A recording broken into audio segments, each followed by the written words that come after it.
Okay, it's been a while since we've done one of these things, so we're going to try and get this in under 10 minutes. So, and we're recording this for YouTube as well. So go on to the High Ground podcast. Just look for the Clapperboard logo. So, you know, you've been watching a lot of. You go through the MCU now, aren't you? Yeah, I've finished it.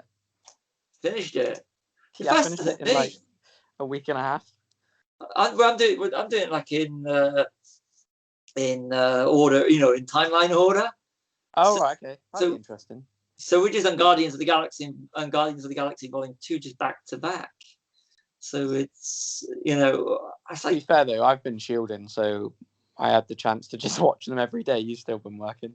Yeah, I've been watching Game of Thrones. I want to get that out of the way, and I have got it out of the way. Check out our podcast on Game of Thrones. That's a little plug for that. So after watching them all in just 1.5 weeks, so what did you actually think of them then? Oh no, I think I appreciate them even more now, knowing. I think now because you have the whole playlist after the Infinity Saga's wrapped now, isn't it? So it's great to just binge them all. One, you know, Iron Man to Spider-Man, Far From Home, is it? Far From Home, yeah. I always get the titles mixed up for those. It's Far From Home. So it's Homecoming, Far From Home, and No Way Home, which is coming Phase 4. Did you watch the Spider-Man movies with them? Did you watch the 2 Spider-Mans? Yeah. I've got them on Blu-ray anyway, so I had to switch to Blu-ray at that point because they're not on Disney Plus, are they?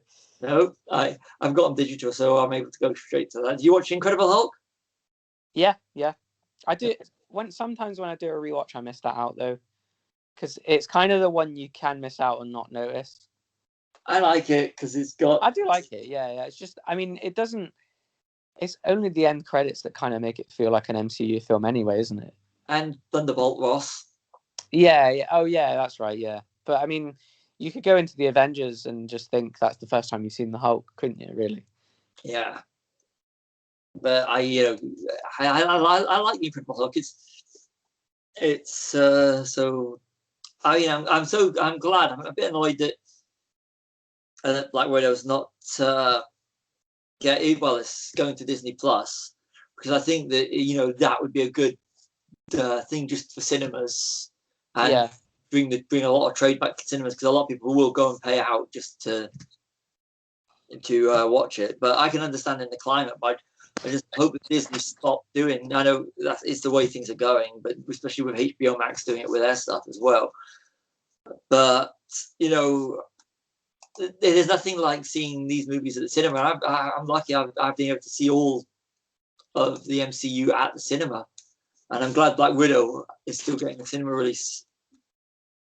But so what's been your highlight of watching them? Well, Guardians is probably my favorite Marvel film, but I think I was quite pleasantly surprised that I actually didn't sort of hate Captain America: The First Avenger as much as I used to. I used to think it was kind of the dud in Phase 1, but like rewatching it, I actually really like Captain America as a character now, and I think like it'd be impossible to not have that film there, because he's kind of like the linchpin of everyone else, isn't he? Like he is unquestionably the leader, and it's nice to see him like start as a character and see how he becomes who he is. So yeah, I was quite pleasantly surprised that my opinion's changed a bit on that film now. I've got a soft spot for the film Captain America, so when I watched it first time, I really like the character because he is. He has the best arc out of all the other characters, I think, because it's like a kind of an arc that won me over to him as a character. That and Tony. Yeah, I mean, I was kind of always a Tony fan, but it was nice to sort of switch to, you know, in Civil War, this time I was kind of like, Tony, you're a dick. Leave Cap alone.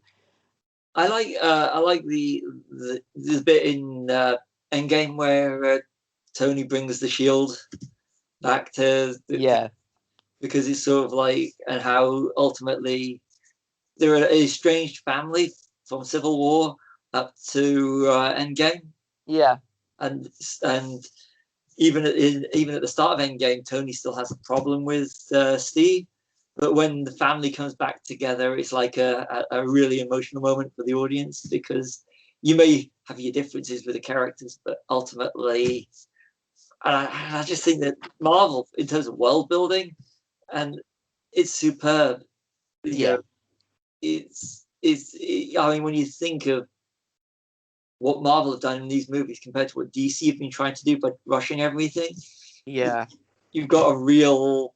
It feels like there's a logic to Marvel, even with the Dark Worlds and your Doctor Strange. Because Doctor Strange to me has been a weak one, but compared to, and you, like you said, you said about First Avenger, whereas DC, it's the real hit and miss.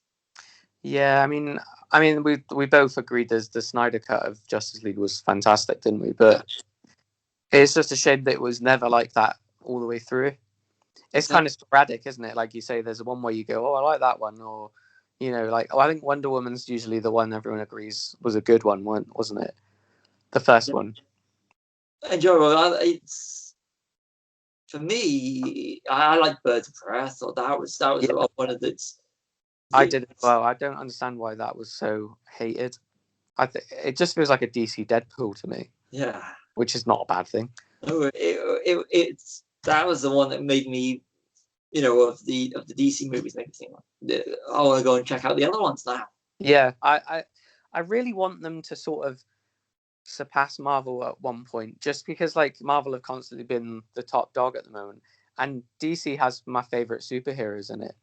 So I would like to see them get better than them for a little bit. No one wants to see them fail, do we? Like they're characters we all love, but I think Warner just don't really know what to do with them a lot of the time. I think it might change with the Suicide Squad, James Gunn. Yeah, I think that'd be good. If he's got the reins to do what he wants, which it looks like, then. But he's back with Marvel now, though, isn't he? Yeah, he's doing Guardians and Guardians Holiday Special. Holiday Special is just, that's a Star Wars piss take, don't you? It is. And I think I'm looking forward to Guardians 3 because I'm pretty sure they're going to use Adam Warlock as the villain. Oh yeah, I think that'd be cool. I'm just looking forward to see the family get back together.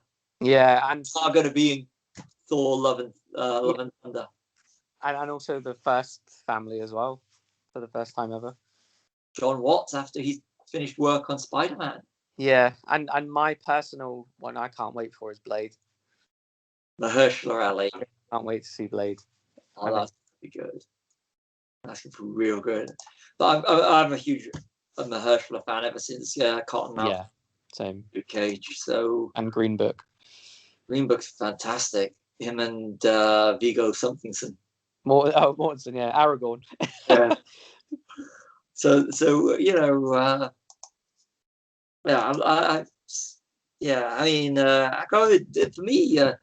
DC fandom last year, that was a big thing where they did the big announcement, they're releasing the slate. I thought that was good, and I mean, what you're saying about DC, you wanting to surpass Marvel. I mean, if that happens, then Marvel will up their game again, and I think that you do need these two big powerhouses up against each other, because that way, if you've got a rivalry going, there's people that are pro DC, some that are pro Marvel. Then you got people like us who are just happy to see comic book movies on the big screen. Yeah, definitely. Yeah. It's the last thing you want is complacency. Yeah. So got constant high standards, then maybe we can just break the whole mold of cycles. We will have comic book movies and hopefully other genres as well. But it sort of inspires the competition, doesn't it? When you're kind of like, right, they just blew us out of the water, let's do something even better. And it's more of a treat for us as well, really, isn't it? Because then like I think the next Batman film is going to be amazing. Oh, it will. Robert Pattinson. So I hope it kind of goes. Whereas I think Black Widow is maybe going to be a sort of a middling by looks of the trailer anyway. Well, we'll discuss that in a few months. Yeah. So I'm going to get this in under 10 minutes. So because we haven't done one of these, this is just a little bit of fun. I'm Stevie W. We've done this in under 10 minutes for the first time in a long while. So it's the reboot. Oh yes. See you soon. Bye. I just thought it'd be good to